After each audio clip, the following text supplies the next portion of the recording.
Hello and welcome to the Viktor Frankl Meaning Academy podcast, also home of the Defiant Spirit and the Meaning Project, with your hosts, Dr. Daniel A. Franz and my good friend, Dr. Baruch Halevi. Today, our starting point is the idea of reductionism, because it's definitely come across both of our streams lately. And there's a lot of ways to talk about it. And we know the good Dr. Frankl railed against the idea of reductionism. His theory, his ideas really went against the reductionistic tendencies of Dr. Sigmund Freud and Alfred Adler and the prevailing mood of his times. So what is reductionism? And before we even get to reductionism, my goodness, I even forgot. B, you're looking lovely today, man. How are you doing? It's been a while. It's just whenever I wear black, you notice me. It's like it's my sexy color. I thought that's your only color, man. It actually is. I told you I wanted to be a priest just for the uniform. So I'm good. All's good. It's spring. It's beautiful. It's sunny. There's a good vibe in the air. Feel like we're just coming out of a kind of a dreary winter, and it is upon us. So let's do this. All good. Okay, so I'm going to answer your question. What is reductionism? Here we go. Political affiliation, national identity, color of my skin, my chromosomes, my sexual orientation, nationality. Did I say that? I mean, the list goes on and on. Let's add in from my perspective real quick, one that we talk about, your diagnosis. Diagnosis. Right? Too many people coming into the office today, something's wrong. I don't feel right. So I Google the hell out of it. And I come up with this list of symptoms. And I'm like, oh, that's it. I am this diagnosis. And I am depressed. I am anxious. I am scattered. Whatever it is, I am. And for me and for Frankl, and I know for you too, come back to, Moses asked God a question, which is pertinent whether or not you believe in the Bible or you want to believe in God. Moses says to God, "What's your name?" And God's response is, Ehyeh, which means I am, that I am, that I am, that I am. I am ... And we live in a world that wants to fill in the dot with a blank. And that's reductionism. Mm-hmm. I am, fill in the blank. That's it. You've reduced yourself in the entirety of your existence to that one thing. Usually an ailment, sometimes a role, sometimes a quality, sometimes a personality, sometimes an Enneagram type. But the moment you fill in the blank, you are reduced. And why is that such a bad thing? Why is reducing ourselves, right? Human beings, we want to understand things in simple terms. We seek to understand ourselves and others, and reducing to one word, to a label, seems helpful sometimes. It helps us make sense of the world until it doesn't. And it's actually a betrayal. I was listening to Morgan Freeman.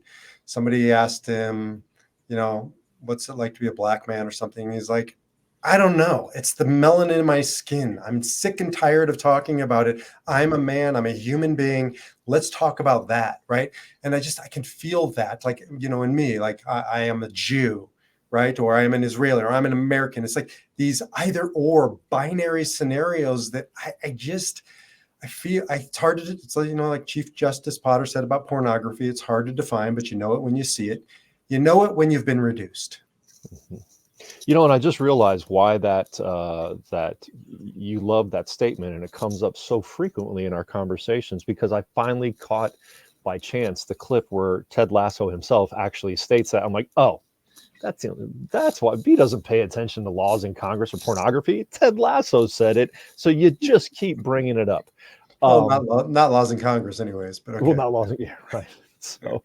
Although there are some interesting ones changing as we talk about, the cannabis industry that you were formerly a part of, and other substance use industry. But reductionism, it's natural sometimes when we seek to understand.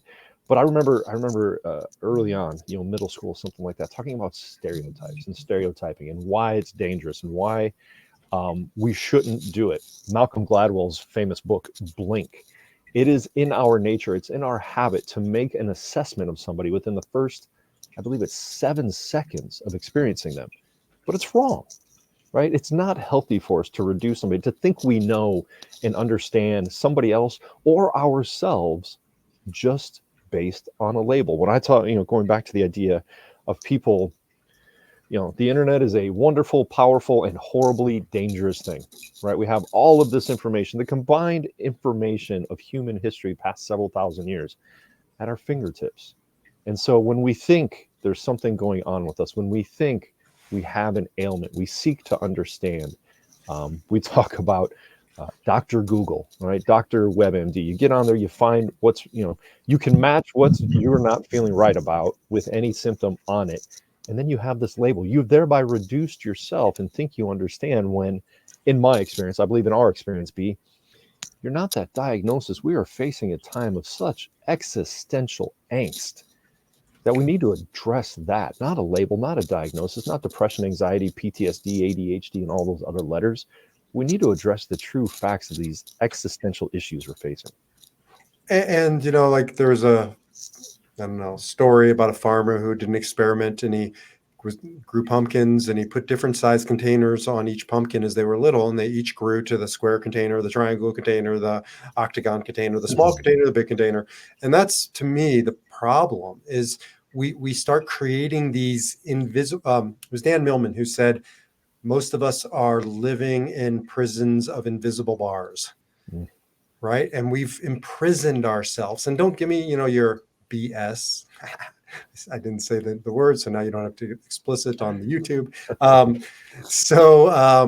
Don't give me the BS that other people put me in the box. Nobody puts you in anything. Like, you allow yourself to be in that box. And to me, that's the Franklinian shift. Take back your power to choose your response, because no grown man, grown woman can be made to feel anything. We choose to feel that. We choose to take on the label. We accept it, right? I like that Morgan Freeman. I don't accept your labels. They're not me. Yeah. So how do we break out of that box? By, if we seek to understand ourselves in the simplest terms and thereby reduce ourselves, sooner or later, it starts to feel horrible because you only see yourself as that label, as that issue, as that diagnosis, as that whatever. You have to do the work of seeing yourself as a whole person. Yeah. I think it's challenging language. I mean, I love language, and I do believe language shapes our reality. I was working with a guy, great man, who is an artist, except he doesn't do art for a profession. So he doesn't allow himself to call himself an artist. And we were working on, but you're an artist whether you sell it or not. You're an artist not because you're Picasso, because you're you, and you're expressing your ideas in the world as this medium. And you could see when he allowed himself to call himself the artist, his world started to expand, right? It was no longer this sort of prison of identity, but he just sort of was like a coming out of, I am an artist. And now he's doing more art because of it. So I do think it starts with language.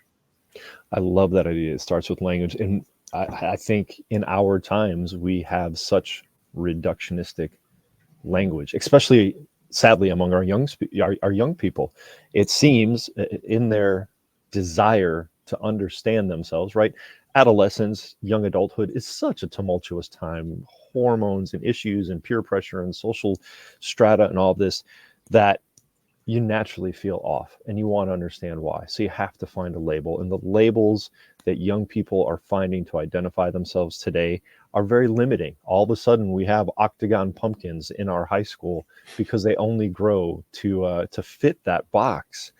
And we can help. We can help ourselves. We can help each other. We can help our young people. But I love that idea. More expansive language, looking at the diversity and not bringing the true diversity, not the diversity of these single labels. Yeah, here's another one. I work with a lot of people in the afternoon, moving into the evening of life, and they're retiring or they're retired. And this word, it does damage to the psyche. We've talked about this before, I think, but retirement, right? It's tired, it's retreating, it's withdrawing. And I say to them, is that true that describes reality? And I'm like, no, I've never been more active and engaged in my life. So let's get rid of this word. And I say to them, there's no word in the Hebrew Bible for retirement. It's not a concept. And if it's not a concept, then we don't have to grow to the shape of that container. And, I just think that it starts with renaming it.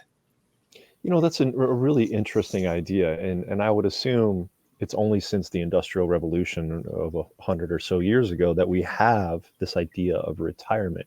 Because prior to that, people, you work to survive. You till the land, you build things, you make things to barter and trade. And I I've always, ever since I was young, I felt, man, you find a job that you enjoy, you never want to retire. And I still feel that way today.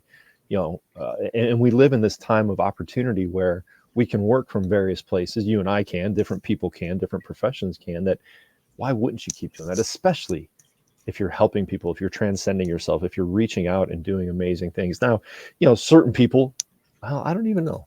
Teachers, right? Like they have to be in a place to teach, but do they? If you're a teacher, you can do it from anywhere. Or we're just defining profession, vocation by getting paid. I was just reading Robert Greene's book Mastery, and he talks about vocation, avocation, getting paid and not getting paid. But vocation means vocare, means voice. It's expressing your voice in the world. So maybe you make widgets all day and that's not your voice, but then you have an avocation that pays the bills to allow you to go do underwater basket weaving if that's your thing, and expressing yourself in the world. So maybe you don't get paid anymore, but you're still out in the world expressing. Then you're not retired, right? That's the point, is we've limited our identity, especially as men, to what we do, what we get paid for. Sorry. Yeah, we talk about that often, that we've reduced ourselves to a career. I believe, women in general have a better handle on being multifaceted, and we know they're better at multitasking and maybe not reducing themselves. So I do have to comment. I am surprised that you had underwater basket weaving in Nebraska, being that you didn't have much underwater. Most people know that I minored in underwater basket weaving at the Harvard of Muncie, Ball State University. We had a prolific underwater basket weaving program, and it was I got pretty good at it. But unfortunately, when we don't use those skills very often, I just can't get the weave right in the water anymore. But some skills are meant to be lost.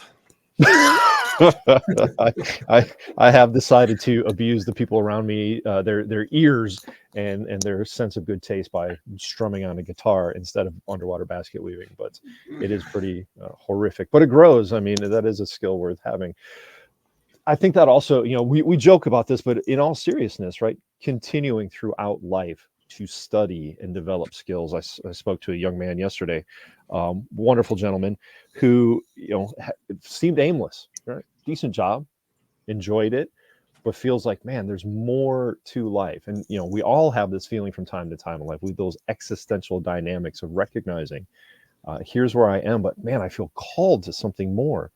And continued reading, education, and all of its forms today can definitely help us do that. And you don't have to go and spend on an expensive degree, or you can find a teacher, a mentor, a coach, a program, a certification, so many ways to continue to grow and learn.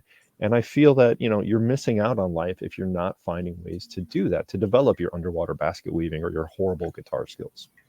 Well, I think you spoke about one time, Jonathan Peugeot, is that his name? Yeah, Pajot, yeah. Peugeot.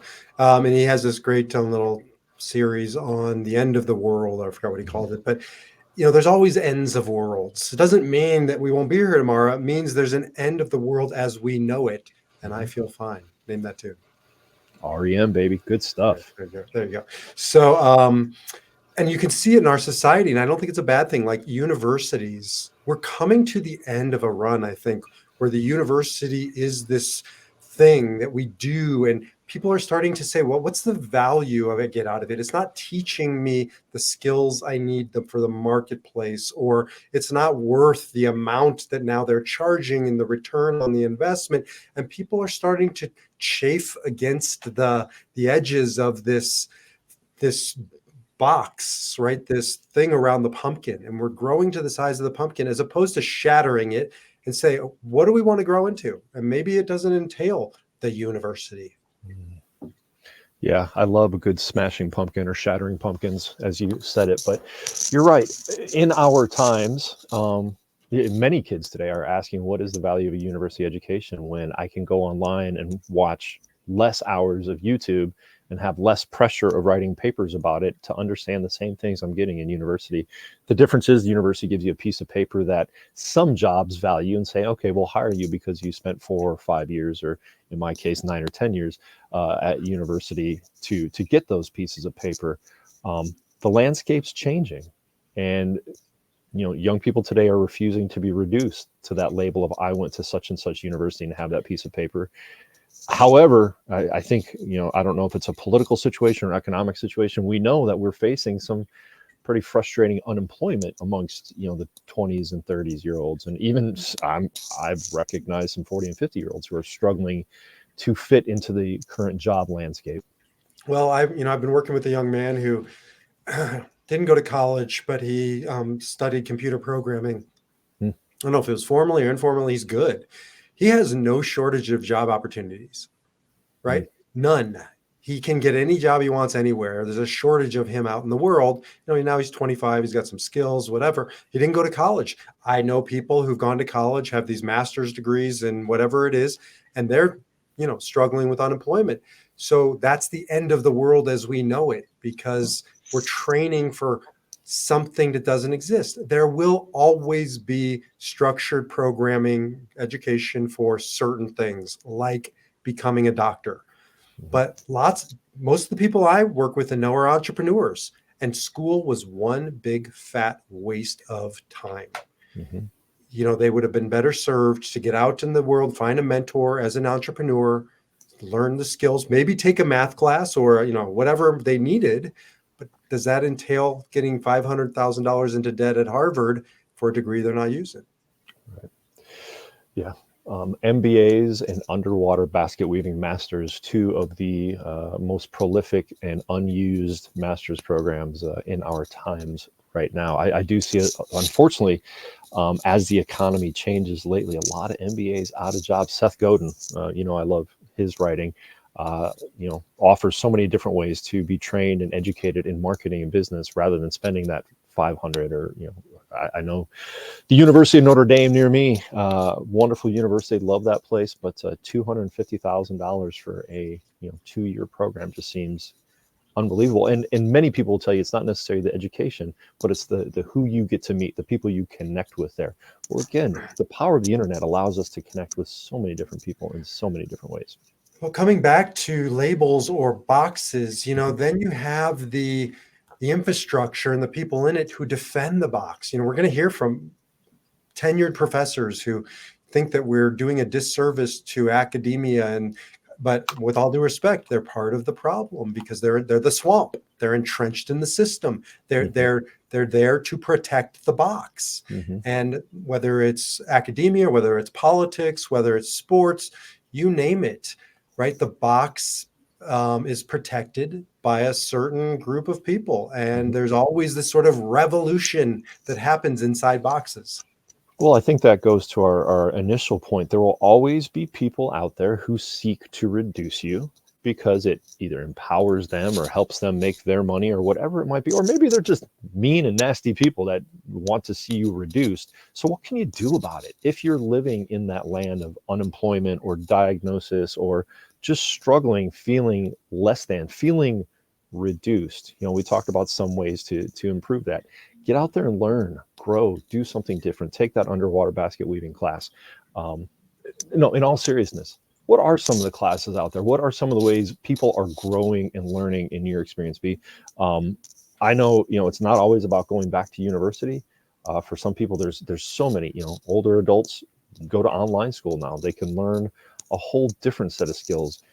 If you find yourself in the job market or not out of the job market, how do you get back into it? How do you fight that reductionism?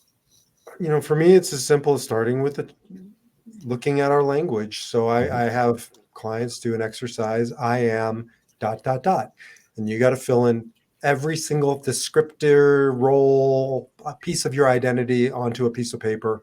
I am a dad. I am a husband. I am a lover. I am a romantic. I am an artist. I am every single thing. And then you start to see, holy S, it's hard for me. You are really pushing me to hit that explicit button when I put this on YouTube. It's hard. I'm an 8. It's like I was born to swear. I didn't. You don't have to. If I say holy yes, you don't have to hit the explicit button. It just depends on the YouTube rules. It is really No hard to tell with way. all their No bullshit way. what they I say. make my defiant stand on that issue. You do not hit that explicit. But again, it's like just start there. Start with the boxes that we've allowed to be Yeah. put upon us. Yeah, I think that would be a challenging exercise, is to identify what boxes you're in. How have you reduced yourself? How have you been reduced? And how do you engage that defiant spirit and work against it? How do you grow outside that octagon box to become a fully ripened pumpkin? Education, training, Well, seeking education. people. What do you mean by education? Well, in all of its forms today, right? Your search for meaning is a great example of non-formal education, where people can come, search, learn, engage, and discuss. I know you and I both talked about multiple training programs we've been a part of. If there's something you want to learn, somebody is out there teaching it online that you don't have to go to a location. Maybe you can.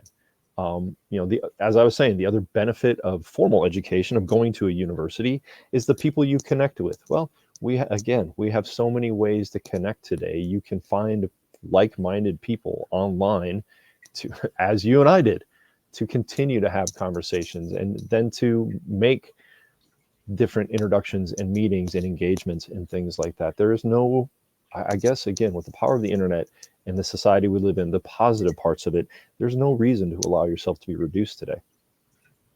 Yeah, you can get an entire master's degree education just by watching YouTube videos and doing your own work. I mean, like, it's amazing the content that is available for free. Mm-hmm. Amazing. So yeah, I think that education, I cut you off. You were saying education. Well, yeah. How do we prevent reductionism? Doing those exercises, seeking to understand ourselves in different ways. Looking at, first of all, how we've been limited, how we feel reduced, but then how do you fight it? You grow, you learn, you seek meaning in other ways. Education is just one way, but how else? How else do we go about seeking meaning? I've been talking to my two kids in college about, because they're both saying sort of the same thing. They're getting weary of the same routine. And I said to them, you have narrowed the entire college experience down to like your fraternity and this and that. And you have an opportunity to say yes to life. Like, just go try things. Get out of your comfort zone. Go to the opera. Go to an art show. Do new things and expand the box. So just saying yes to opportunities. In my experience is the universe starts presenting you opportunities. If you start saying yes, more come your way. So you actually use this language with your children. You talk to them about their defiant spirit and saying yes to. You quote Frankel to your kids, and that works, huh? I have defiant spirit tattooed on my arm. Like, there's no way around this thing. Those poor children. I've been caught talking a lot lately about my poor daughters having a therapist for a father, because we do use this language, and my kids know this kind of stuff, and we talk. I've had the same conversations, right? Like, I just don't like this campus. I want to go to a different campus. Like, you're not going to like any campus if you don't get out there and engage in it, right? College campuses are all the same, just different buildings, but there's going to be people and organizations and things to do. And if you're, I know I've said this before when I talk about, men and their substance abuse issues. Well, I started using because I was bored. How in the hell do you have time to be bored? I know, I said it. How in the fork do you have time to be bored, right? And it's funny. I was just chatting with the running man the other day, looking at upcoming schedules. We're recording this in the early part of spring, and I was talking to my wife about it too. Our weekends are booked from now until August. Why? Because there's so much cool stuff to do, even in Farmville, right? Where we try to get out of Farmville, but there's so much good stuff to do. We found one of my favorite 90s artists was playing at a little theater in the middle, again, in Farmville, Michigan, this past weekend. I said, hey, let's go do this. And, she is not always one to say yes to life, and I can't use that language with her. Maybe you can be. But, it's Sunday. Do we want to? I said, absolutely. We got done. We came back. She said, that was awesome. I remembered some of those songs, and you actually doing a terrible job of singing them when we were dating. I said, yeah, it was pretty cool, wasn't it? Who is this artist you speak of? Matthew Sweet. He was a great '90s artist, kind of a pop indie artist back in the '90s. Similar with the Lisa Loeb era. Somebody just presented that to me, an opportunity to go see that. But you know, great things to do. There are so many things to do in the world, and easy ways to find it. I can't remember. I was talking to a client about that this week or last week. They're like, I'm just bored. I can't. I need to find stuff to do. I need to be out in the world to meet people. I said, then use social media. Social media is always telling you things to do. I know that's how we advertise your search for meaning. If you are feeling reduced, get out there and experience something. Let the universe guide you, show you, share with you these different things that you can do so you're not feeling reduced, but don't allow yourself to be reduced. Another Frankel principle that I think I would use on myself or with my kids or whoever I'm talking to is actually, it's not Frankel, it's his student, Edith Eger, who was also a Holocaust survivor and logotherapist. And she said, a victim says, why me? And a survivor says, now what? Mm-hmm. Right. And just really challenging ourselves. Like, how in my own way am I saying, why me, poor me? We all do this. I do it. Mm-hmm. And then I catch myself and I'm realizing I'm reducing myself into this box. Why me?